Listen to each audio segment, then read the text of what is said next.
আসসালামু আলাইকুম dear viewers, আপনারা কেমন আছেন? আশা করি সবাই ভালো আছেন। অনেকদিন পরে আপনাদের জন্য নতুন একটা টপিক নিয়ে হাজির হয়েছি। আমি আন্তরিকভাবে দুঃখিত আপনাদের কাছে, কারণ আমি অনেকদিন যাবত ভিডিও দিতে পারতেছি না। আসলে আমি একটু ব্যস্ততার মধ্যে আছি। যাই হোক, আজ সহজ একটা টপিক নিয়ে আলোচনা করব, যেই টপিকটা আমরা অনেক আগে থেকেই জেনে আসছি। দেখা যায় এখন যেই সিলেবাসগুলো, এখানে দেখা যায় একবারে কোনো কোনো জায়গায় প্লে নার্সারি থেকেও আর্টিকেল পড়ানো হয়। তো এখন এটা আপনার ইন্টারমিডিয়েটের একটা মোস্ট ইম্পর্টেন্ট পার্ট এবং নিচের দিকে তো আছেই। তো আমি সেই টপিকটা নিয়ে খুব সংক্ষেপে আজকে আপনাদের সামনে আলোচনা করব। বইয়ের যেই গতানুগতিক যে রুলগুলো আছে, সেই রুলগুলো থেকে আমি শর্টকাটে কিভাবে আপনারা আর্টিকেলটাকে আয়ত্ত করতে পারেন সেটা ইনশাআল্লাহ আপনাদেরকে দেখাবো। তো আমরা আমাদের মূল আলোচনায় ফিরে যাচ্ছি। এখানে আমরা দেখতে পাচ্ছি আর্টিকেল। তো আর্টিকেল, মূলত আর্টিকেলটা কি? আর্টিকেল শব্দের অর্থ হলো পদাশ্রিত নির্দেশক। যাই হোক, আমি বাংলা দিকে না যাই। এ এন্ড ডি, এই তিনটা কি আর্টিকেল বলে? সহজ কথা, এ এন্ড ডি এই তিনটাকে আর্টিকেল বলে। আর হলো এখানটাতে আমরা দেখতে পাচ্ছি অ্যাডজেক্টিভ, ডিটারমিনার বা প্রিমডিফায়ার। এর মানে হলো এই আর্টিকেলটা অ্যাডজেক্টিভ হিসেবে কাজ করে বা ডিটারমিনার হিসেবে কাজ করে অথবা প্রিমডিফায়ার হিসেবে কাজ করে। আমি ডিটারমিনার এবং প্রিমডিফায়ার ক্লাসগুলো আপনাদের ডেসক্রিপশন লিংকে দিয়ে দিব, এখান থেকে কাইন্ডলি আপনারা দেখে নেবেন যদি প্রয়োজন বোধ মনে করেন। তাহলে আমরা জানলাম যে আর্টিকেলটা কিন্তু দুই প্রকার, একটা হলো যে ইনডিফিনিট আর্টিকেল, একটা হলো যে ডেফিনিট আর্টিকেল। তো ইনডেফিনিট আর্টিকেল যেটা, সেটা হলো A N. R A N শব্দের অর্থ যে এক, এটা সবাই জানি। তো এখন বিষয় হলো আমি ব্র্যাকেটের মধ্যে ওয়ান কেন লিখেছি।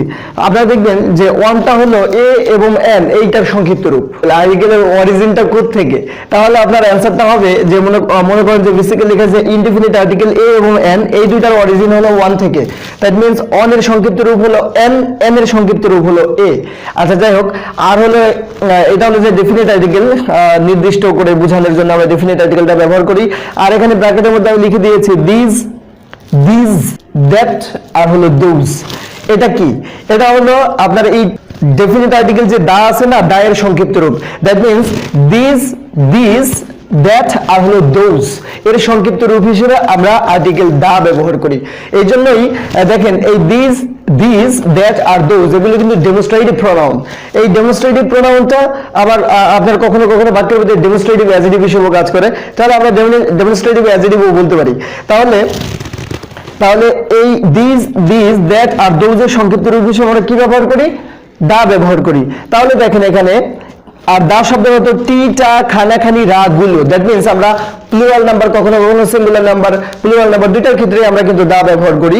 তো যেমন আপনি বললেন কলমটি, বললেন তারপরে বললেন যে আপনি বইখানা, আপনি বললেন বইখানি, আপনি বললেন পাখিগুলো, এরকম করে আমরা কিন্তু দাটাকে ব্যবহার করতে পারি। তো এই দা এবং দি, এটা কিন্তু প্রোনাউন্সিয়েশনটা একটু ডিফারেন্ট। অনেক সময় দেখা যায় যে কেউ বলে দা, কেউ বলে দি। এটা বেসিক প্রোনাউন্সিয়েশনটা আপনার নির্ভর করে সাউন্ডের উপরে। যে ওয়ার্ডটা আপনার ভাওয়াল দিয়ে শুরু হয়, সেখানে যখন আমরা দি এর ব্যবহারটা পাবো তখন এটাকে দি বলবো যদি আগে ভাওয়াল থাকে।